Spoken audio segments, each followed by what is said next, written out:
You have just come from the border. You've been there firsthand. What can you tell us about what's happening? Well, Mike, it's very sad. But before we start, happy Easter, and God bless you for that message. Well, thank you. Truly outstanding. This is a crisis on several fronts. It's not just one crisis. It's a series of crises as they come together, and it's sad. First of all, it didn't have to happen.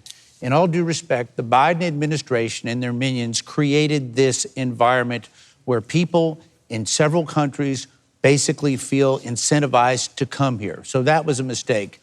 But I've been on the border, and it's sad. It's a humanitarian crisis. Those who are coming to our country are getting taken advantage of. You can call them coyotes. You can call them cartels. People are being abused and hurt before they get here, sometimes even killed. But it's failing on so many levels. As you look at our country through the administrative processes, it's catch and release all over again. And we're going to pay the price for these Biden administration failures for decades to come.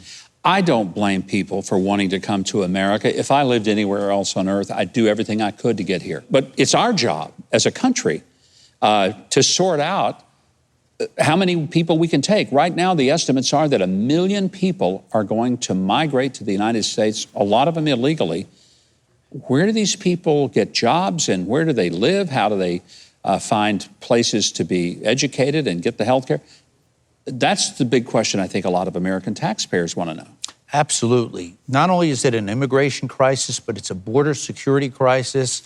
And when you think about the sheer volume of people, it's just overrunning the entire system. We can no longer handle it. So we've got to address it. It's not been addressed. You hear the mainstream media and the Biden administration, they call it a challenge. Yeah. It's a crisis. It's actually a series of crises. It's wrong. It's hurting our country. It's hurting the people who are coming here. And we've got to address it. This week, President Biden has unveiled his infrastructure plan. And quite frankly, when I first heard we're going to deal with infrastructure, I was happy about that because I believe infrastructure is vital to the country. It is the skeletal system on which the economy is built. Then I got to realizing and reading about the bill and more into it, and I realized it's really not an infrastructure bill. It's a Green New Deal bill. It's a left-wing agenda bill, and a small percentage of it actually deals with roads, bridges, sewer systems, water treatment, and the like. What's going to happen with this bill? Will the Republicans be able to stop this $2 trillion additional indebted spending? I hope so, Mike. Over half of this bill does not deal with infrastructure. About 6% of it deals with roads and bridges.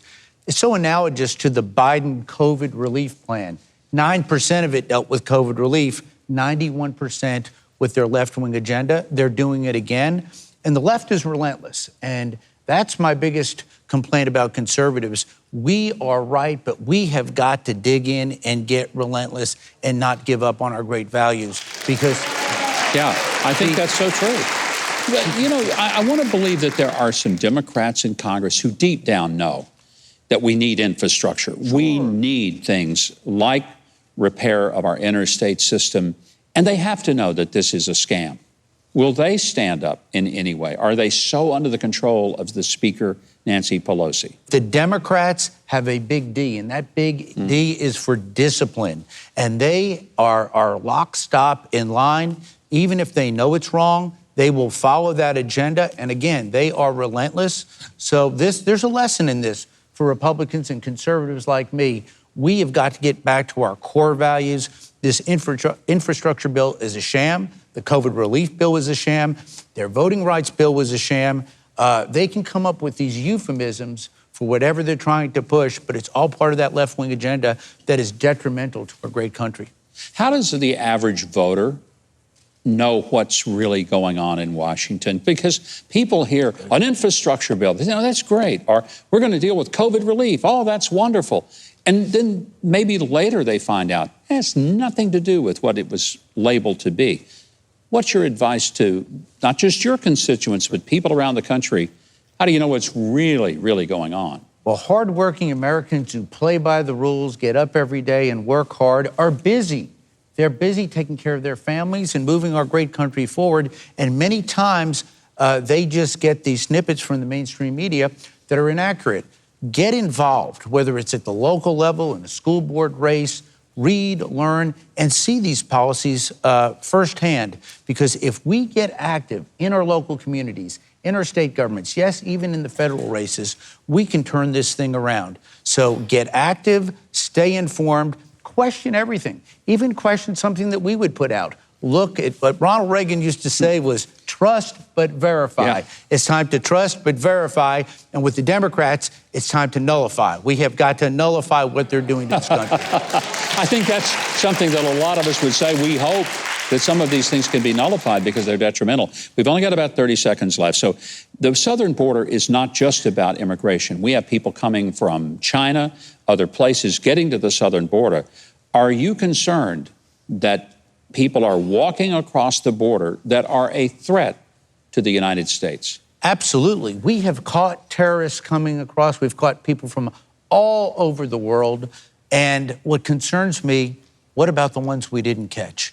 And that's why we have got to come together, Mike, as Americans and forget that left-wing rhetoric, that left-wing agenda that they're trying to push, and say we're Americans first, we believe in God, we believe in this great country, and we're going to make sure that we secure the border, secure our country, and truly make America great again. Well, I appreciate you for working hard and being a part of helping to make America great again. Thank you. Congressman Chuck Fleischmann, thank you very much for your time tonight.